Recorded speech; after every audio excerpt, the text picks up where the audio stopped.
Você ouve agora o Bocadinho de Prosa, um podcast da Lecampo.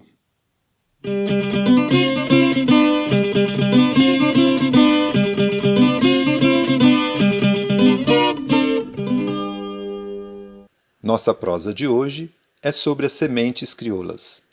Prepare o seu coração para as coisas que eu vou contar.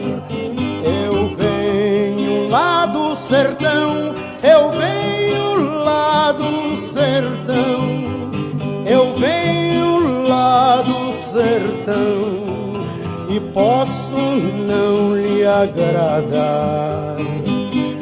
Aprendi a dizer não, ver a morte sem chorar, e a morte e o destino tudo, a morte e o destino tudo, estava fora de lugar, eu vivo para consertar.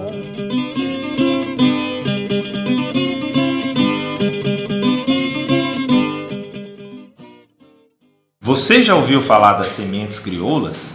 Não? Na Bahia, elas são chamadas de sementes da terra. No Ceará, sementes da vida. No Sergipe, sementes da liberdade.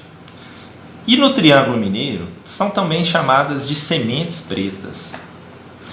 As sementes crioulas carregam muitos sentidos. E no caso da nossa prosa de hoje, podemos compreender a palavra semente como algo que dá origem à vida. Já a palavra crioula faz referência à capacidade de resistir.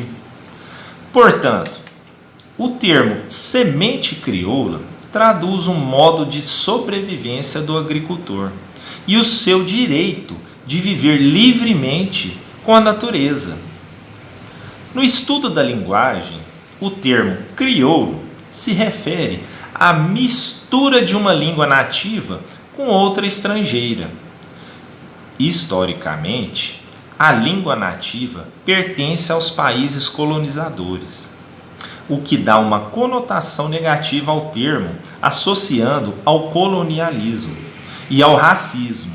Isto é, ser crioulo é um atributo daquele que não é genuíno, não é cidadão branco, não é ocidental, não é europeu. Já na educação do campo, essa ideia é deslocada do seu sentido colonial original. O adjetivo crioula, utilizado na expressão sementes crioulas, serve para indicar que tais sementes são adaptadas ao seu local de origem, ou seja, não significa miscigenação, pois é exatamente o contrário. Não são fruto de misturas, são fruto da resistência em cruzá-las com outras plantas modificadas geneticamente. Nossa correspondente da comunidade Vaqueta, próxima ao município de São Francisco, Minas Gerais, proseou com alguns produtores da região e traz mais informações sobre as sementes crioulas. Bem-vinda, Eusiane Jatobá. Olá pessoal, tudo bem com vocês? Eu sou Eusiane Jatobá, estamos aqui hoje na comunidade Vaqueta para gravar mais um episódio do nosso Bocadinho de Prosa. O nosso convidado aqui da comunidade é o agricultor familiar David Mendes, que vai falar pra gente o entendimento dele em relação às sementes crioulas. David, muito obrigada pela sua participação. Fala pra gente o seu entendimento sobre sementes crioulas. Olá pessoal, tudo jóia com vocês? Aqui na comunidade Vaqueta nós trabalhamos com as sementes crioulas, ou seja, são sementes que foram repassadas para nós dos nossos antepassados. Essas sementes são sementes que foram retiradas de plantas mais resistentes, que não têm a modificação de genes, ou seja, essas plantas são totalmente pegadas de forma orgânica, suas sementes.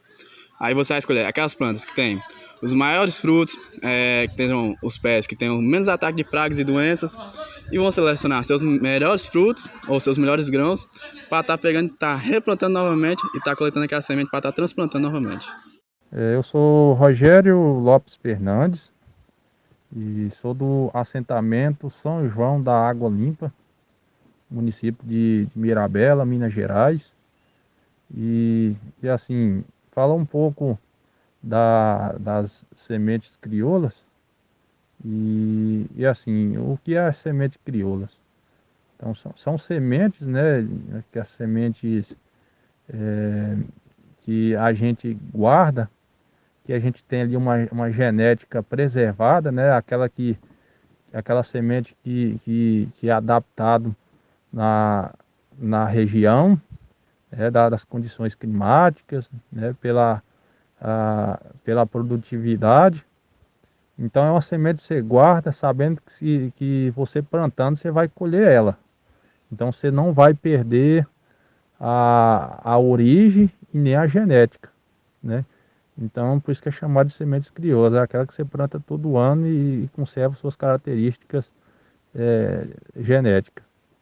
Então das sementes que a gente tem, né, que a gente trabalha todo ano e ali a gente semeia, a gente colhe, a gente guarda. Geralmente é o feijão, né? Temos o feijão rosinha, feijão goiabinha, então são variedades, nomes populares, né? E milho, o milho roxo, o milho argentino, conhecido como milho de paiol. Então a gente guarda muito e tem outras sementes, né, que a gente costuma guardar, o feijão guandu, tem aquelas sementes de plantas adubadeiras, como a crotalária, e semente de abóbora, né, a moringa, a abóbora japonesa, a abóbora jacaré, e então são essas sementes crioulas que a gente tem costume de plantar, colher, né, e usar como consumo e também guardar para o próximo plantio.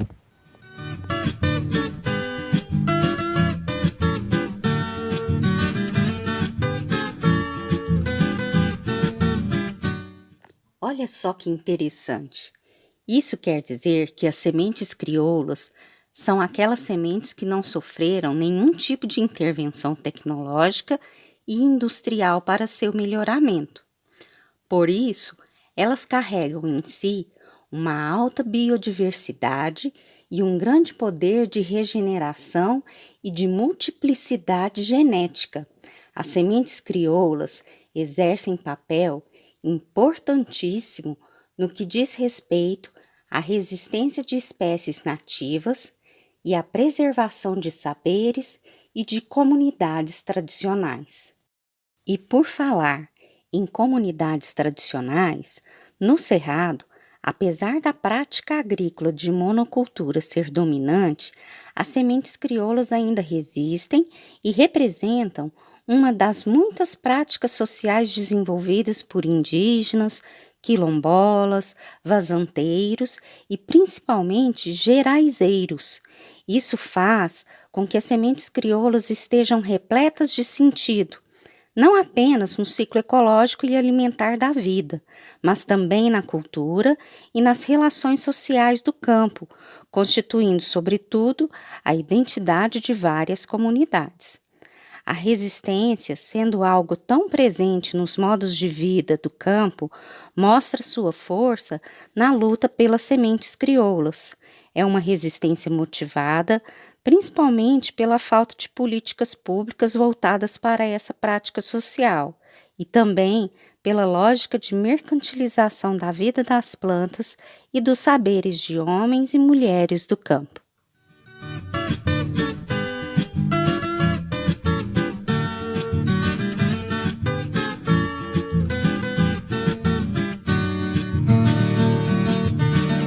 Um outro movimento interessante que acontece com as sementes crioulas são os repositórios de sementes, também conhecidos como bancos comunitários de sementes crioulas.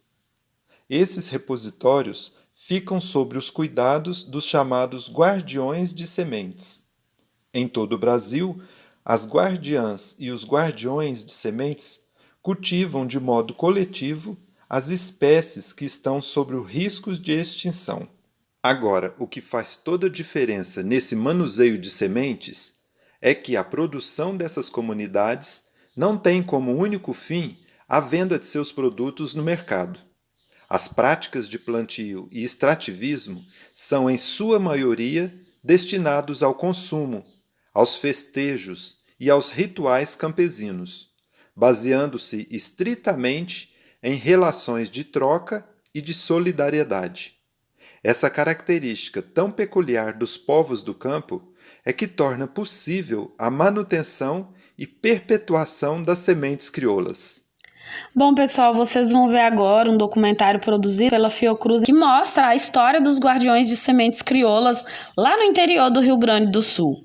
Esse banco de semente, ele resgata e protege as mais diversas variedades de grãos, além de promover a troca de semente entre os produtores lá da região. Espero que vocês gostem, vão passar a conhecer um pouco mais dessa história maravilhosa. Bora ouvir um pouquinho dessa prosa?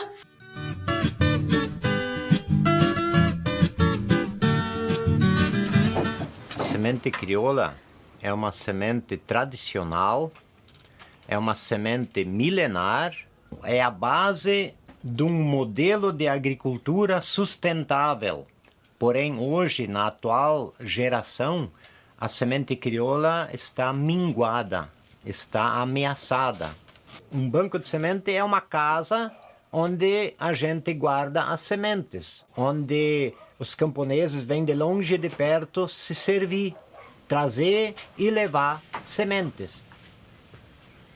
Essa casa de semente aqui tem a participação de bastante homens e mulheres, então é uma casa comunitária.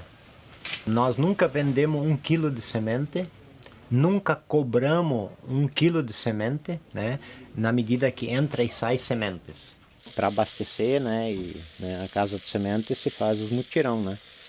O mutirão traz em si um mistério, traz em si uma força de comunhão, traz em si, no dia do mutirão, uma mística de fraterna que aproxima as pessoas. Então é um grande crescer juntos. Os amigos ajudam a plantar o milho crioulo, ajudam a conservar as plantas, né? O arroz é produzido aqui, né? Sem uma gota de veneno, né? Então é tudo aqui, é mutirão. Quando tu chegar na mesa assim, com a família, dizer assim, bah, esse aqui foi o nosso trabalho, o nosso sabor produzido e colhido. Esse é o trabalho, né, em mutirão.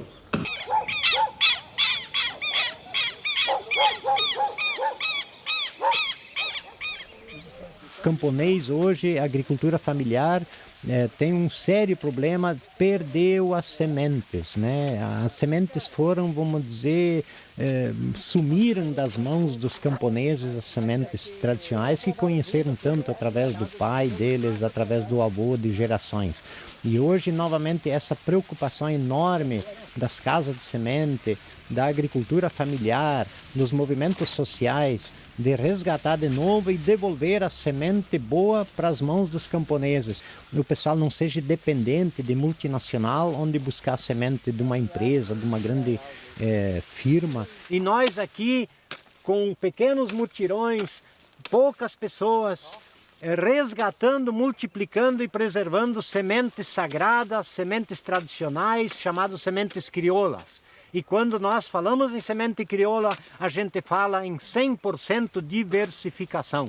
Uma produção saudável, uma produção viável, equilibrada, um alimento na mesa de qualidade. A importância da troca de sementes faz parte de uma metodologia de salvar variedades, né? Porque nenhum camponês, nenhum guardião de semente consegue assumir a responsabilidade de inúmeras variedades nobres que precisam ser salvas. Então, na medida que alguém assume uma determinada variedade, né, 2, 3 tipos de milho, ou 2 tipos, um tipo, né, e o dia que se encontrar, cada um traz o resultado. E aí acontece o intercâmbio e essa multiplicação acontece daí ao natural, pela prática do mutirão. A semente crioula nos exige ser abertos, fraternos, espírito de doação e de participação, né? de colaboração, né? Então a semente crioula é uma ferramenta importante para a prática comunitária. Então não pude seguir, valente lugar-tenente, de dono de gado e gente. Então, agora você já sabe. As sementes crioulas são sementes que não sofreram nenhum tipo de modificação genética e que, para além disso, são sementes de vida que fazem parte da cultura e da identidade dos povos do campo. Porque gado a gente marca, tanque ferro engorde mar. Um forte abraço a todos, fiquem com Deus e até o nosso próximo episódio do Bocadinho de Prosa. Me desculpar, não canto pra enganar, vou pegar minha viola, vou deixar você. Você acabou de ouvir um episódio do Bocadinho de Prosa, Voz e Cultura do Campo, um projeto de extensão da Universidade Federal do Triângulo Mineiro, vinculado ao curso de Licenciatura em Educação do Campo. Qualquer coisa de seu querer mais longe que eu. Fazem parte da equipe executora Claudineia dos Santos Araújo, Daniel Rodrigues, Eusiane Jatobá, Marco Aurélio da Silva, Ricardo Almeida. Coordenação geral, Ricardo Almeida. Você pode ouvir todos os episódios do Bocadinho de Prosa no Instagram, @Bocadinho de Prosa Lecampo.